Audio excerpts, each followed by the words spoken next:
Morning mini vlog பார்த்துடலாங்களா? குதிரவாளி அரிசி வச்சு தான் தோசை மாவு அரைச்சி வச்சுருந்தேன். நைட்டு பொங்கி வந்துடுச்சு.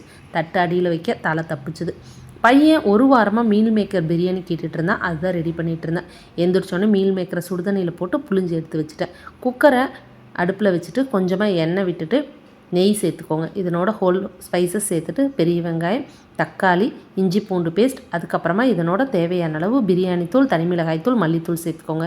பிழிஞ்சு வச்சுருக்கிற மீல் மேக்கரை இதோட சேர்த்துட்டு தேவையான அளவு உப்பு போட்டுட்டு வீட்டில் இருக்க பொன்னி அரிசியில் தான் பிரியாணி செஞ்சுருக்கேன். அரை மணி நேரம் ஊற வச்சுட்டு செய்யுங்க. நல்ல நீளமாக சூப்பராக வரும்.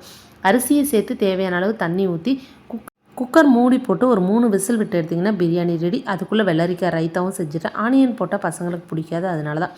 கிரேப்ஸ் தான் எடுத்துகிட்டு போனாங்க ஸ்நாக்ஸ்க்கு. பிரியாணி நல்லா உதிரியாக வந்திருந்தது. பாஸ்மதியில் செய்யலாம், அந்த அரிசி எனக்கு சேராது. ஜீரக சம்பா அரிசி வீட்டில் இல்லை, அதனால தான். பசங்க பிரேக்ஃபாஸ்ட்டுக்கு சாப்பிட்டுட்டாங்க, லஞ்சுக்கும் கொண்டு போயிட்டாங்க. உங்கள் வீட்டில் என்ன லஞ்ச் சொல்லுங்கள்.